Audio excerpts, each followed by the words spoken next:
जैसा कि दोस्तों पिछले पार्ट में हम लोगों ने विद्युत रासायनिक सेल और विद्युत अपघटनी सेल के बारे में जाना।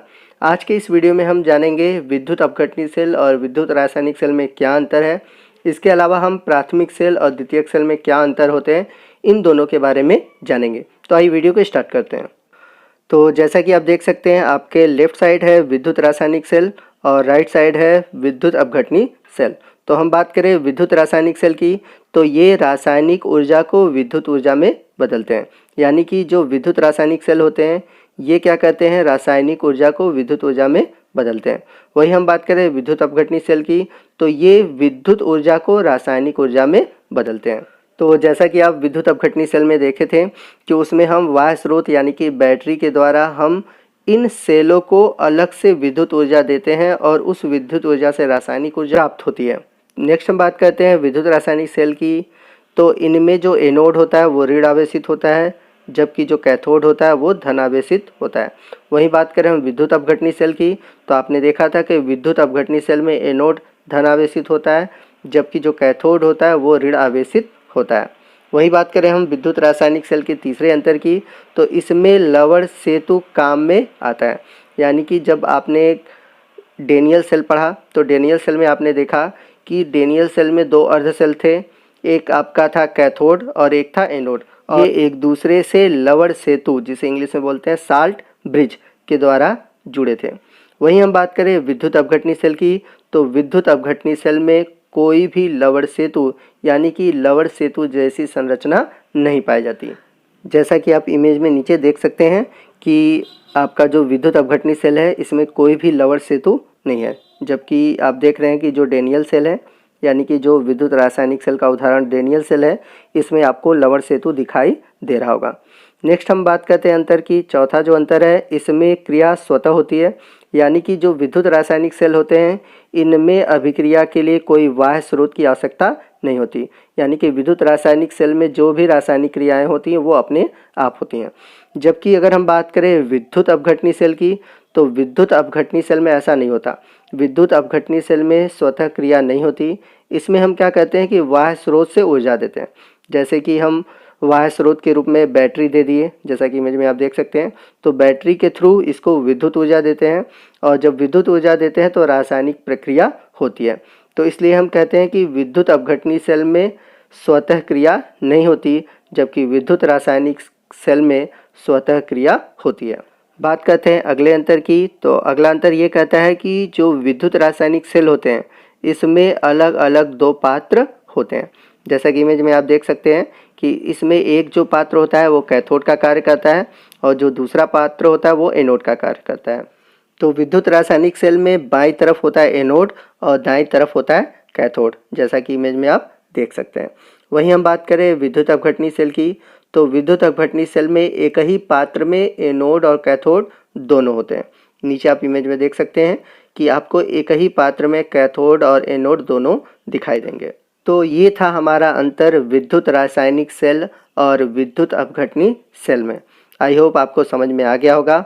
आप इसे नोट कर लीजिए क्योंकि इससे भी एग्जाम में आपके क्वेश्चन पूछे जाते हैं।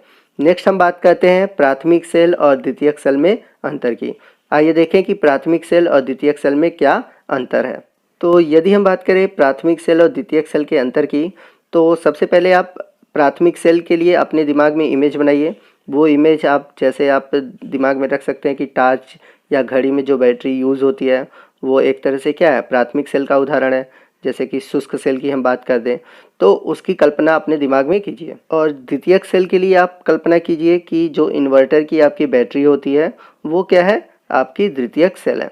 तो इन दोनों को अपने दिमाग में रखते हुए कल्पना कीजिए और इन दोनों के आधार पर ही मैं आपको इन दोनों के बीच जो डिफरेंस है वो बताऊंगा। तो प्राथमिक सेल के रूप में आपको अपने दिमाग में बैठाना है घड़ी या टॉर्च में उपयोग होने वाले बैटरी की, जो कि 1.5 वोल्ट के होते हैं। जबकि द्वितीयक सेल के लिए आपको दिमाग में बैठाना है जो कि आपके होते हैं इन्वर्टर के बैटरी, जो कि आपके 12 वोल्ट के होते हैं। तो ये दोनों चीज़ें आप दिमाग में रखिए और इन्हीं के थ्रू हम अंतर को देखेंगे। तो आइए सबसे पहले हम बात करते हैं पहले अंतर की।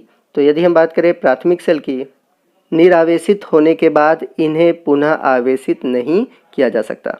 तो जैसा कि आप लोगों ने घड़ी की बैटरी या फिर टॉर्च की बैटरी को देखा होगा कि जब हम इन्हें एक बार यूज़ कर लेते हैं, यानी कि ये जब डिस्चार्ज हो जाते हैं तो हम इन्हें पुनः चार्ज नहीं कर सकते।